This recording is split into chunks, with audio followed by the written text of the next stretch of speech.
Om Swastiastu, Assalamualaikum warahmatullahi wabarakatuh. Salam sejahtera untuk kita semua, salam harmoni. Baik, pada kesempatan kali ini kami dari kelompok 2 akan mempresentasikan materi mengenai sistem akuntansi piutang. Sebelum itu, di sini saya akan memperkenalkan nama anggota kelompok saya terlebih dahulu. Yang pertama yaitu ada saya sendiri, Lohputri Tiasa Utami Devi, dengan NIM 21170512224, nomor absen 9. Yang kedua ada Madi Dewi Switaryani dengan NIM 21170512245 dengan nomor absen 30. Yang ketiga ada Putu Ayu Satyamuni dengan NIM 21170512217 nomor absen 2. Yang keempat ada Ketut Diah Amanda Prabawati dengan NIM 21170512238 nomor absen 23. Dan yang terakhir yaitu Niputu Ayu Mas Surya Utami dengan NIM 21170512231 nomor absen 16. Baik, langsung saja. Di sini ada beberapa submateri yang akan saya bahas. Submateri yang pertama yaitu tentang prosedur pencatatan piutang, yang kedua ada prosedur pernyataan, yang ketiga ada distribusi penjualan, yang keempat adalah faktor-faktor yang harus dipertimbangkan dalam pemilihan metode distribusi, yang kelima ada informasi yang akan dicantumkan dalam laporan. Langsung saja, yang pertama akan dijelaskan oleh saya sendiri tentang prosedur pencatatan piutang. Nah, apa sih itu prosedur pencatatan piutang? Prosedur pencatatan piutang adalah sebuah prosedur yang bertujuan untuk mencatat mutase piutang perusahaan kepada setiap debitur. Mutasi piutang disebabkan oleh transaksi penjualan kredit, penerimaan kas dari debitur, retur penjualan, dan penghapusan piutang. Adapun juga informasi yang diperlukan oleh manajemen. Yang pertama ada saldo piutang pada saat tertentu kepada setiap debitur. Yang kedua ada riwayat pelunasan piutang yang dilakukan oleh setiap debitur. Yang ketiga, umur piutang kepada setiap debitur pada saat tertentu. Dapat dokumen pokok yang digunakan sebagai dasar pencatatan ke dalam kartu piutang adalah yang pertama yaitu faktor penjualan yang digunakan sebagai dasar pencatatan timbulnya piutang dari transaksi penjualan kredit. Yang kedua ada bukti kas masuk digunakan sebagai dasar pencatatan berkurangnya piutang dari transaksi pelunasan piutang oleh debitur. Yang ketiga ada bukti memorial atau jurnal voucher yang digunakan untuk pencatatan transaksi ke dalam jurnal umum. Yang keempat ada memo kredit yang digunakan sebagai dasar pencatatan retur penjualan. Catatan akuntansi yang digunakan untuk mencatat transaksi yang terkait dengan piutang adalah yang pertama yaitu ada jurnal penjualan, yang kedua ada jurnal retur penjualan, yang ketiga ada jurnal umum, yang keempat ada jurnal penerimaan kas, dan yang terakhir yang kelima yaitu ada kartu piutang. Pencatatan piutang dilakukan oleh fungsi akuntansi. Dalam struktur organisasi, fungsi piutang berada di tangan bagian piutang di bawah Departemen Akuntansi Keuangan. Tugas fungsi akuntansi terkait dengan pencatatan piutang adalah yang pertama yaitu menyelenggarakan catatan piutang untuk setiap debitur, yang dapat berupa kartu piutang, yang merupakan buku pembantu piutang digunakan untuk merinci akun kontrol piutang dalam buku besar, atau berupa arsip faktur terbuka atau open invoice file yang berfungsi sebagai buku pembantu piutang. Yang kedua, menghasilkan pernyataan piutang atau account receivable statement secara periodik dan mengirimkannya ke setiap debitur.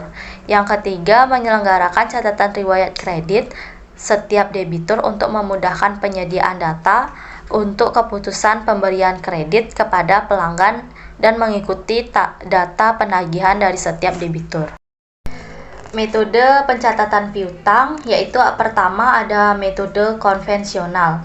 Dalam metode ini, posting ke dalam kartu piutang dilakukan berdasarkan data yang dicatat dalam jurnal. Secara garis besar, bagian alih dokumen pencatatan piutang dengan metode konvensional dapat dilihat pada gambar berikut ini yang sudah tertera pada PPT layar.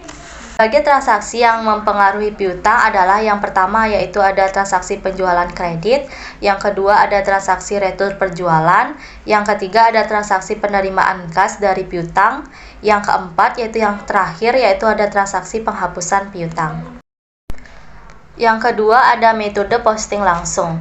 Nah, dalam metode posting langsung ke dalam kartu piutang dibagi menjadi dua golongan. Yang pertama ada metode posting harian, yaitu postingan langsung ke dalam kartu piutang dengan tulisan tangan. Jurnal hanya menunjukkan jumlah total harian saja atau tidak rinci. Selanjutnya ada posting langsung ke dalam kartu piutang dan pernyataan piutang. Yang golongan kedua yaitu ada posting periode. Yang pertama terdiri dari posting ditunda, yang kedua, yang terakhir yaitu terdiri dari penagihan bersiklus atau cycle billing. Ini adalah gambar prosedur penerimaan kas dari piutang, dan di sebelahnya adalah gambar prosedur penerimaan kas dari piutang lanjutan. Selanjutnya adalah gambar prosedur penghapusan piutang. Metode posting langsung ke dalam kartu piutang dengan tulis tangan. Dalam metode ini, faktur penjualan yang merupakan dasar untuk pencatatan timbulnya piutang diposting langsung setiap hari secara rinci ke dalam kartu piutang. Jurnal penjualan diisi dengan jumlah total penjualan harian, bukan rincian penjualan harian, yang merupakan jumlah faktur penjualan selama satu hari. Faktur yang diterima dari bagian penagih diterima oleh bagian piutang dalam batch disertai dengan pita daftar total atau pre-list tip. Jumlah faktur penjualan yang tercantum dalam pita daftar total tersebut dicatat dalam jurnal penjualan. Kemudian setiap bulan jurnal penjualan tersebut diposting ke akun kontrol piutang dalam buku besar. Setiap bulan pula diadakan rekonsiliasi antara akun kontrol piutang dengan neraca saldo yang disusun dari kartu piutang. Ada dua cara menangani media yang akan diposting ke dalam kartu piutang. Yang pertama adalah media diurutkan berdasarkan abjad sebelum diposting. Diposting satu persatu ke dalam kartu piutang dan selanjutnya dibuat pita pembuktian ketelitian posting atau proof tip dari kartu piutang. Proof tip ini akan dicocokkan dengan pita daftar total atau pre-list tip yang menyertai media yang diterima pada saat itu dari bagian penagih. Pencocokan ini dimaksudkan untuk memastikan ketelitian posting yang telah dilakukan. Yang kedua adalah media diposting ke dalam kartu piutang sesuai dengan urutan pada waktu diterima dari bagian penagih. Pembuktian ketelitian posting dilakukan sama dengan penjelasan sebelumnya. Materi selanjutnya adalah metode posting langsung ke dalam kartu piutang dan pernyataan piutang. Dalam metode ini, media diposting ke dalam pernyataan piutang dengan kartu piutang sebagai tembusannya atau tembusan lembar kedua berfungsi sebagai kartu piutang. Dan ini adalah gambar dari metode posting langsung ke dalam kartu piutang dan pernyataan piutang. Selanjutnya adalah metode posting ditunda atau delayed posting. Dalam keadaan tertentu, posting ke dalam kartu piutang akan lebih mudah jika dilakukan sekaligus setelah faktur terkumpul dalam jumlah yang banyak. Dengan demikian, faktur penjualan yang diterima dari bagian penagih oleh bagian piutang disimpan. Sementara menunggu beberapa hari untuk selanjutnya secara sekaligus diposting ke dalam kartu piutang bersama-sama dalam sekali periode posting dengan menggunakan mesin pembukuan. Ini adalah gambar metode posting ditunda. Selanjutnya adalah metode penagihan bersiklus atau cycle billing. Dalam metode ini, selama sebulan media diurutkan dan diarsipkan menurut nama pelanggan. Pada akhir bulan dilaksanakan kegiatan posting yang meliputi pertama, posting media yang dikumpulkan selama sebulan tersebut ke dalam pernyataan piutang dan kartu piutang.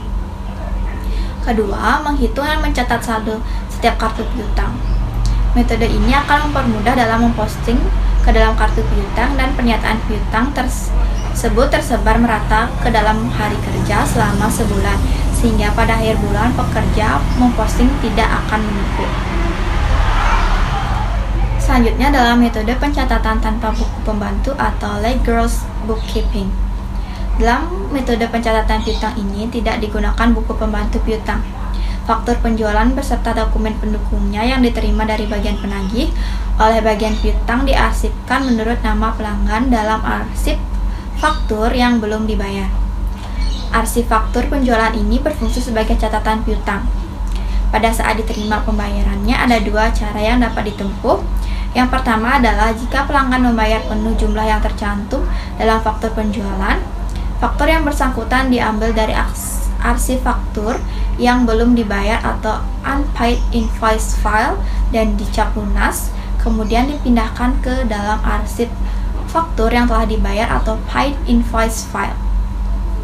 Selanjutnya yang kedua adalah jika pelanggan hanya membayar sebagian jumlah dalam faktur, jumlah kas yang diterima dan sisa yang belum dibayar oleh pelanggan dicatat pada faktur tersebut.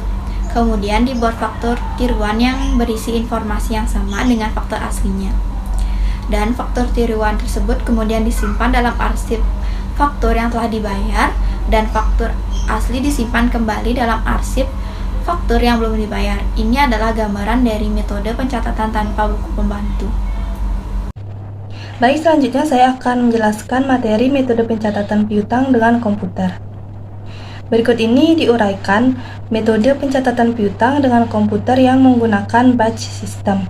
Dalam batch system ini, dokumen sumber yang mengubah piutang dikumpulkan dan sekaligus diposting setiap hari untuk memutakhirkan catatan piutang.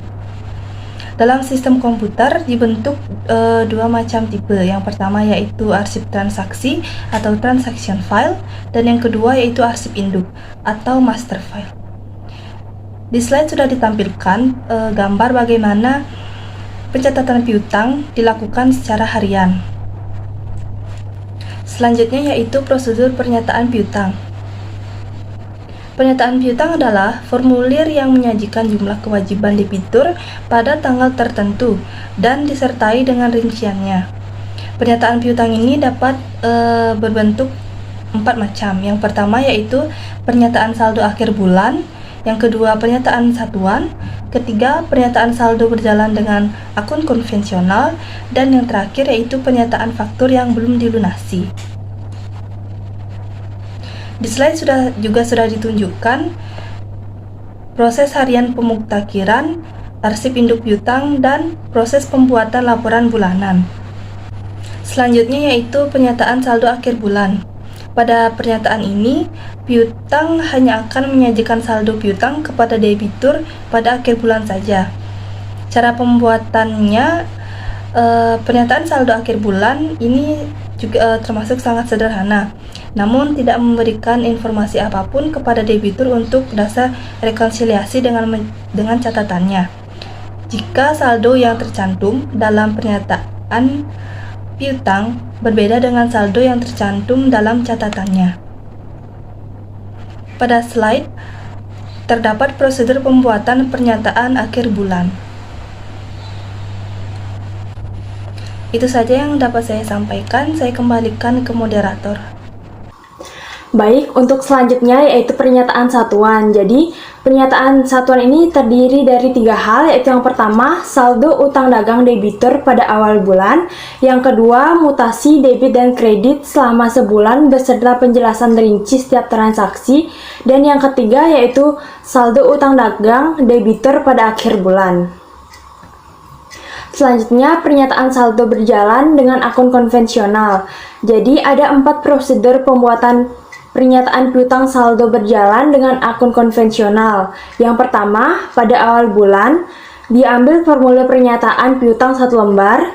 Yang kedua, semua transaksi pendebitan dan pengkreditan ke rekening debitur tersebut dicatat dalam formulir pernyataan piutang yang sebagai tembusannya adalah kartu piutang.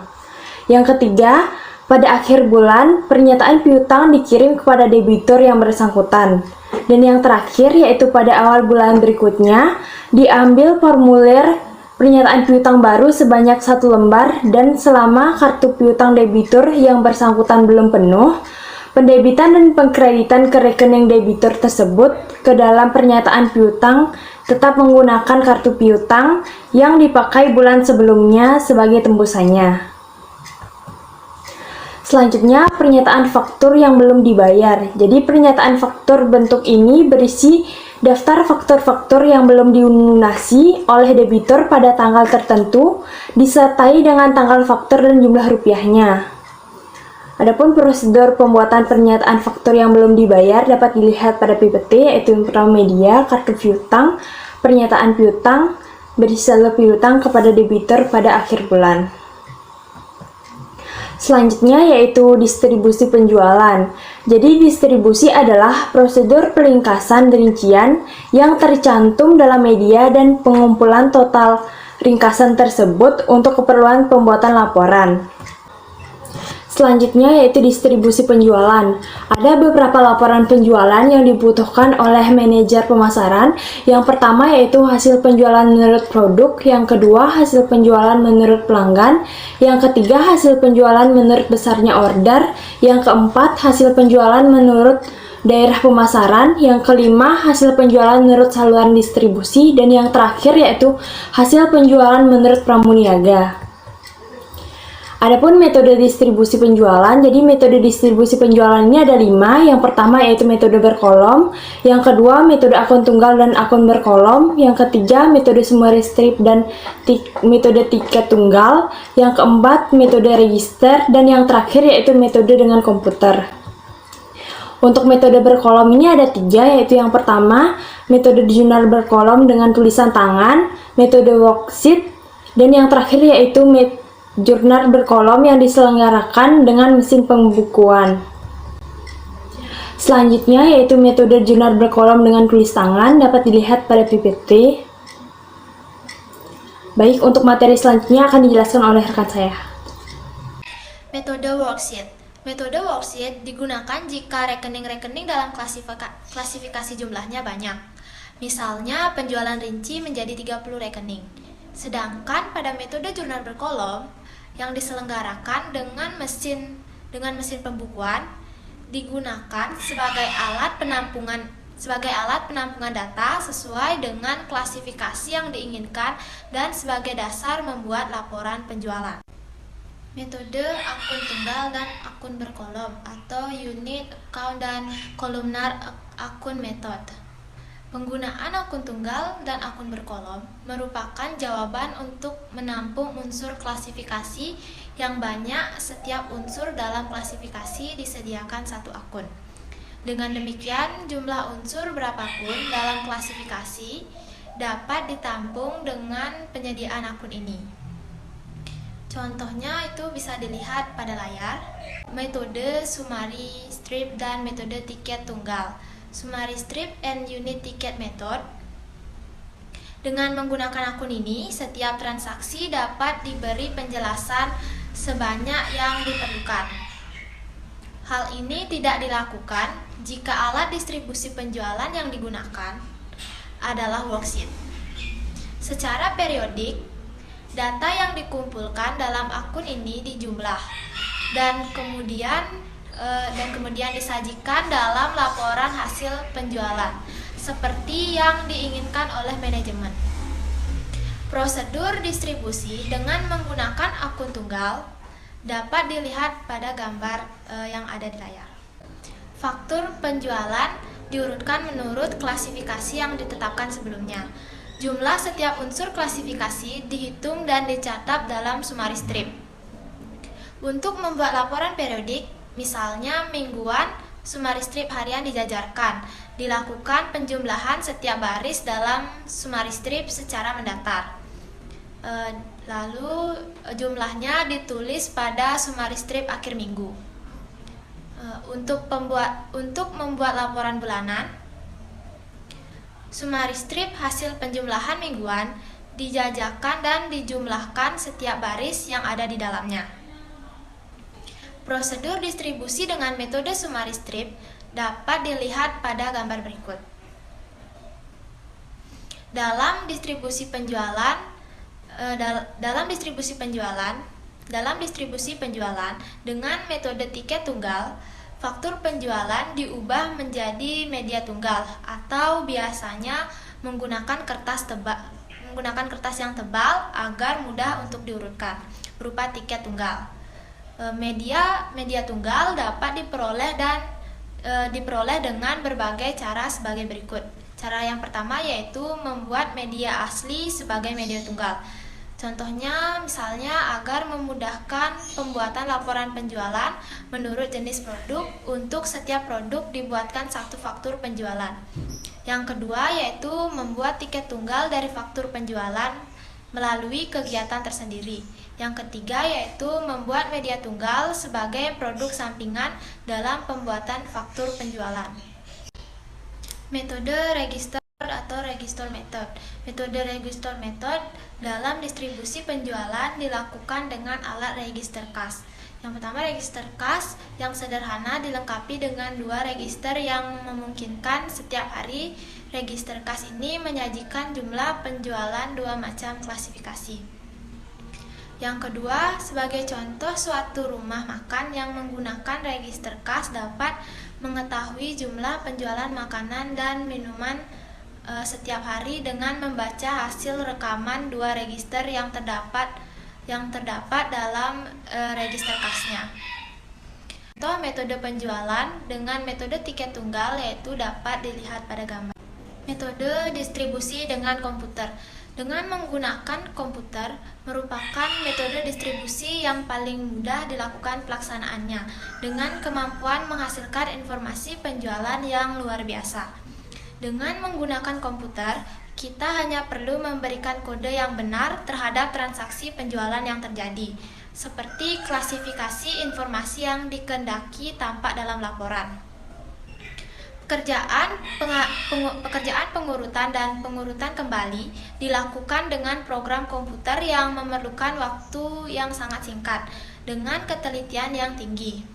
Jika misalnya perusahaan menjual 50 produk di 10 daerah pemasaran ke 5 tipe pelanggan dengan 3 tipe besarnya pemesanan atau order size, contoh perangkat kode transaksi dapat dilihat pada layar. Faktor-faktor yang harus dipertimbangkan dalam pemilihan metode distribusi. Dalam memilih metode distribusi, berbagai faktor berikut ini harus dipertimbangkan, yaitu yang pertama, informasi yang akan dicantumkan dalam laporan. Informasi yang dibutuhkan oleh manajemen sangat menentukan isi laporan yang akan dihasilkan oleh kegiatan distribusi. Yang kedua, jumlah unsur dalam klasifikasi. Jumlah unsur dalam klasifikasi menentukan metode distribusi yang akan digunakan. Yang ketiga, ada media yang dipakai sebagai sumber informasi. Jenis media menentukan metode distribusi yang akan dipakai. Baik, sekian dan terima kasih atas pemaparan materi dari kelompok 2 dengan materi sistem akuntansi piutang. Kami mohon maaf apabila ada salah kata dan saya tutup dengan parame Santi. Om Santi Santi Santi Om.